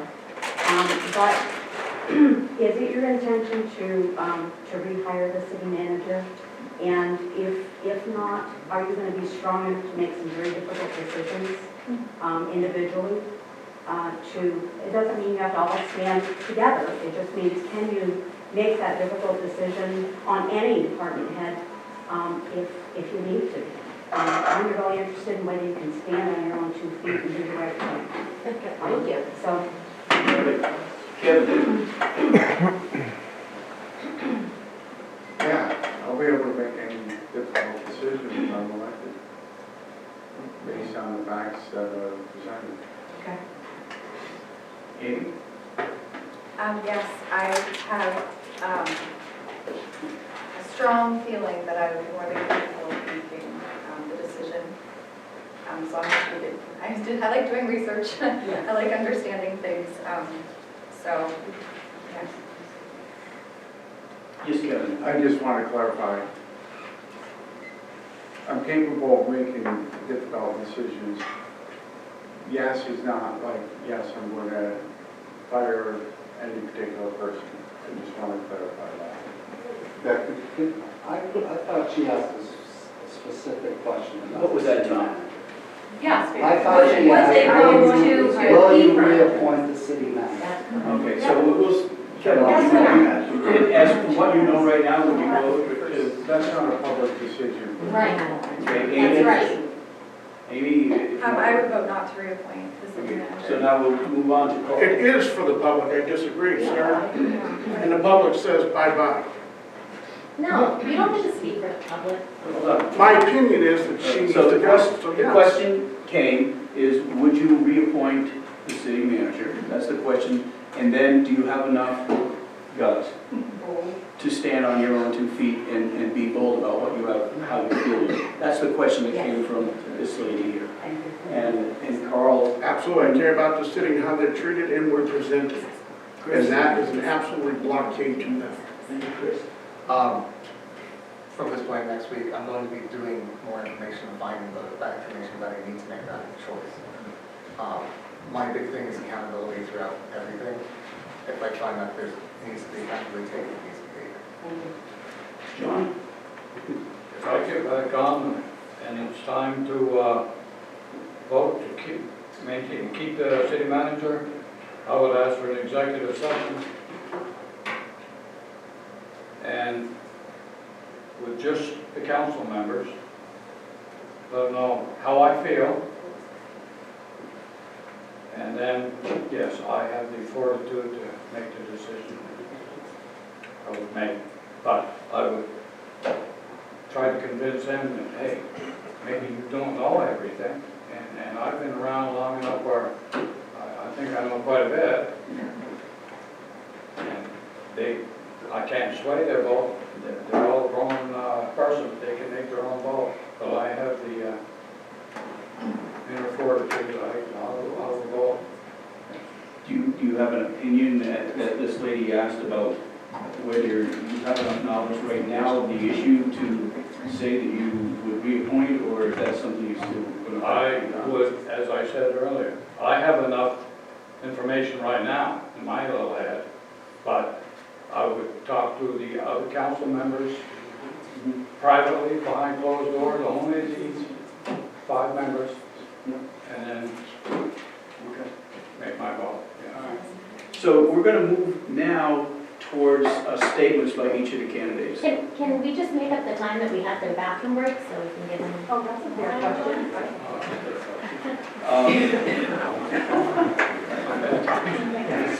Yes, we can make up the time for the bathroom break. I was standing first. Go ahead. Okay. So this will be the last one though, because the bathroom break wasn't that long. So I have multiple questions, but I'm going to No, focus pick on, one. no, but I'm going to focus on what's really important. So we've been talking, or they've been talking, people have been talking, I'm Christine Russell, by the way, I live on Penny Lane, about recreation and drawing people into the city. And this is not a question that is an old one, and it is not a question that I haven't asked before. I'm seeing over the years, Parks and Rec funding getting cut. Every time something needs to be cut, it's always Parks and Rec first. So are we going to make Parks and Rec a priority? Are we going to bring back another position into Parks and Rec so we can have our out-of-school camps and have the people and the employees necessary to provide these very valuable services to our youth like we used to have? Okay, so Amy, the question is, Parks and Rec, do you want to increase the budget and take it back to where it was? I am no budget professional here, and I will never claim to be. Honestly, I have seen my daughter flourish in just, even if she doesn't go to a little summer camp, even a couple weeks. It makes a huge difference for kids, especially one who's not that well up doing into sports and other team things. You know, having those options available are very crucial to our, everything, sorry. And also, another thing is having more funding for that, but also having scholarship opportunities for children who can't you know, the families who can't pay that much, because those experiences that you're providing through the Parks and Rec are, you know, it makes my daughter's summer, you know? So yeah, totally all for it. If I could be on that committee and not interact with all these other random things we're trying to do, then I would do that too. Yes, thank you. Carl, Parks and Rec budget. Absolutely support it. Also, at the same time, it's not only for the children, it's also for the children, the bond with the parents as well, too, to spend quality time with them. If we have inclusive places that would be interactive for both the child and the parent as well, that's the bond we want. That's the future. So yes, I would absolutely support that. Chris, where do you lie? I think that the rec department is such a powerful department that we have in Newport. I think that the Parks and Rec community has shown how powerful it can be raising that much for something community really needs. I'd be absolutely for helping their budget, as long as it's not going to hurt any other budgets or anything else. They're not raising their taxes any more than they are. John? If you can do that, you're darn good, I'll vote for it. Sure, I mean, so Chris, there's one vote. if you can do it. We were the Parks and Rec, great service, skeleton crew, and I don't know really how they do what they do. But as soon as you start bringing on the world of volunteers, we have our children out there, then the parents should be out there wanting to volunteer to help their children have recreational activities. You can't just say, well, we're going to give you 2 more bodies, which she would grab in a heartbeat, and then tell that 80-year-old lady that's living on $800 a month, I'm so scared, well, we need $880 now because we just hired 2 more people. You know, it's not an easy answer. Yes, you're young, and we have our children to take care of. But we also still have that other balance too. The older people that have done their thing for the land, and they took care of their kids, and they did what they had to do. It's a changing world to start with. I mean, when I was a kid, we'd head out at 8 in the morning, and well, it's getting dark, I guess we better get home. And then, of course, we had the siren. If you're on the street then, the police would bring you home. We only had one guy, but pretty tough. Nowadays, we have an activity. The parents got to be there. We can't even let our kids walk 3 houses to pick up the school bus because this is such a dangerous world. Yes. But support rec, most definitely. They provide a great service, but you have to weigh the balance and the cash. Kevin, tell me about how you feel with the Parks and Rec's budget, and do you think that's something that you want to move forward on, or continue to make the tough choices and watch hard? It would be nice to increase the budget, but it would mean cutting the budget on one of the other departments. And we as a community have to ask, do we want to move the funds from our public works department? Yes. Yes. Or do we want to move the funds from the police department? There's supposed to be a sign in Church Street. Okay, so let's just listen to the answers, folks. So the goal is to try to keep the taxes down and provide services to the city of Newport. Along with the rec department, as they continue to expand, they have things already which need to be maintained. The city docks, gateway, the beach, the campgrounds, the playground. All of that could take, I don't even know how much money, but much more than the city has, and it's just a little bit each year just to keep up with it. The splash pad, when that gets built, that will take maintenance. That will take additional money. Thank God the rec committee is started this year, and it's been very helpful in generating funds and community interest.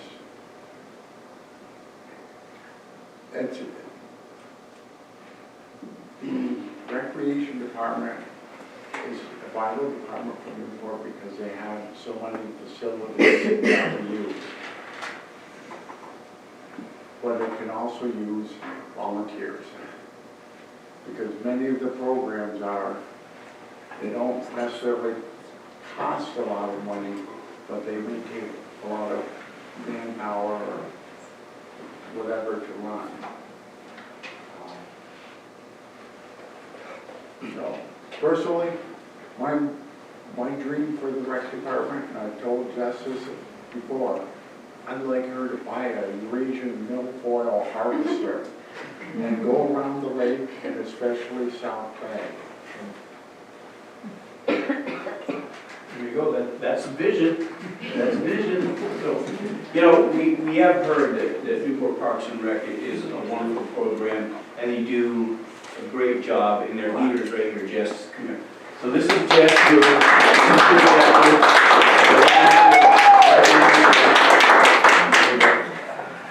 We all appreciate you. Yep. So, before we started out, Mr. Wilson said, you know, if we're in alphabetical order, W always goes last, and it has been for my entire life. So, do you think we could reverse that and maybe start with W? You brought it upon yourself, John. So, we're going to hear up to 2 minutes. You have up to 2 minutes to make a closing statement. If you shorten up the 2 minutes, then that's up to you. But you have up to 2 minutes to make a statement. We'll start with John and go right down there. I won't say 2 minutes. Okay, whatever you feel like. I'm running because I think we need to refocus how we've been dealing with the public. I always say you got to be careful what you ask for. 2 years ago when I got beat out, it hurt for a little bit, and then life is not too bad right now. Other than having people come to me all the time, and then I tell them who they should be talking to. And I guess I'm a sucker for punishment. I enjoy it. I enjoyed while I was on. I enjoy talking with people. And I always have time, as my wife would know. I could go to the post office to be out in 5 minutes, and their first comment, yeah, sure. And if I run into somebody and they ask me something, they wait. I will always give them an answer, but I always used to tell people, you ask the question, be prepared for the answer. And I don't really mix my words too much. I will tell you the answer, or why we do what we do. Sometimes it's good, sometimes you're not happy, but I enjoy doing that. Yeah, I'm retired and I got all kinds of time. I go to breakfast and then I go for coffee, and then I come home, have a coffee, and it's time for my afternoon nap. And if I was back on the council, let me drive around, see what these streets are looking like. Long view, Tom, it's really bad. And what would I bring to the council? 17 years of experience of all these good ideas that we have. I've sat through a lot of these good ideas only to watch different organizations shoot you down. Cleaning up the South Bay, yeah. We start whipping in there and state would be on us so fast you wouldn't know what happened. So, yes, I'd appreciate getting back on. I like Newport, and I try to take care of the people in the city. Thank you. Thanks, John. Chris Vachon, 2 minutes to let us know what you want to let us know. Okay. I'll be honest, I'm doing it for selfish reasons. I'm doing this for my son. I want to make sure that he can have the memories that I had in Newport, positive memories, and build on those throughout his life. I don't have the experience that others might have, so I do have the passion, I do have an open mind, and I'm always willing to listen with patience and try to hear both sides before making judgments. Thank you, Chris. I hope you're going for one more minute. I wasn't done thinking. All right, I'm running for city council because I do believe I can effectively make a difference. I see that there's a problem. I'm identifying. We've all identified there's problems. But if we just focus on that, we need to fix that structure there, the reform. But I see a better vision of Newport, prosperity, a place where we can raise our children to be proud. We want to get our children educated, get them out of here to jobs where they're at, bring that money back and retire here. That's kind of where we should be doing, focusing. I was in the National Guard. I'm a veteran, Mr. Wilson, also active Army. I've been to places, seen many, many things and models I can use to bring to the table to work up. I grew up around water and stuff, so I have fantastic ideas, if asked, about this water. It just seems like the time is right. I have a servant's heart, and everything I've done in my life and experienced and gleaned, I want to now give back to the community that took me in and helped me. I want to help back. So thank you. Gillespie. Yes. I'd like to take my time to just shine some light on, literally, the amazing stuff that the Newport City Elementary School has been doing. They have been working on a peace project, and in that they have visited the State House. They have gone on public access TV to be very much talked about and understand what they're doing. They have held a community peace dinner, which invited all of the Newport City community to come. They had a peace concert last night where John Galemore, I can't remember how to pronounce his name, came, and they made songs in each of their classrooms about peace and the importance of it from kindergarten to 6th grade. If they can create something so powerful and moving at that age, just imagine with the supports and love and positive, safe outlets that they could have, what they can do when they are, teens,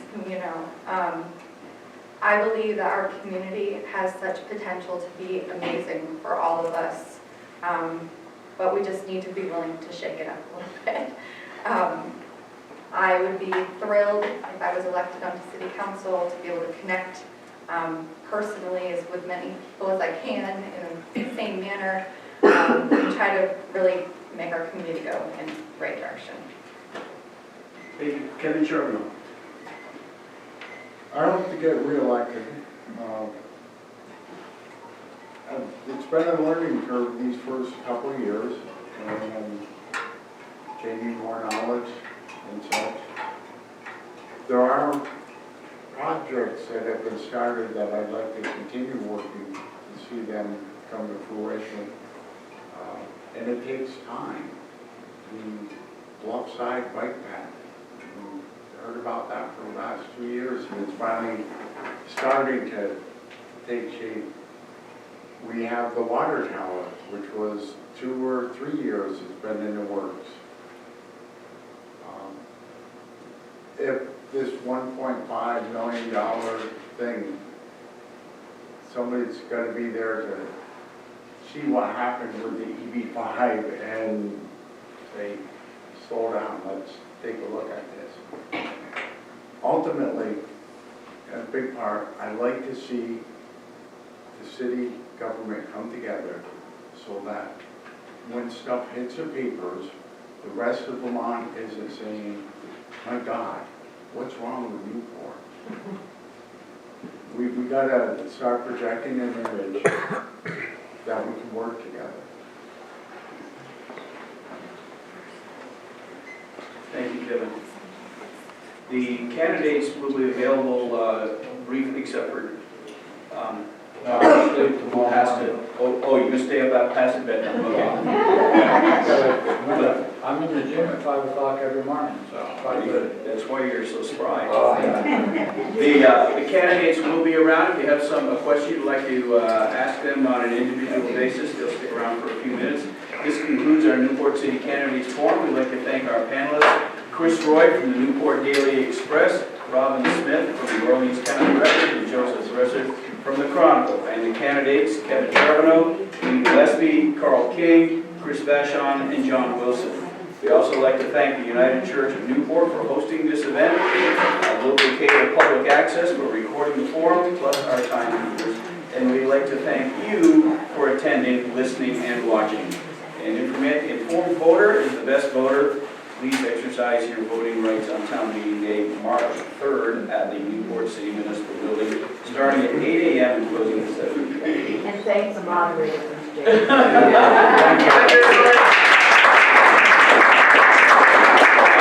behalf of the Orleans Record and the Vermont North Country Chamber of Commerce, James, wishing you good night, safe travels, and be well.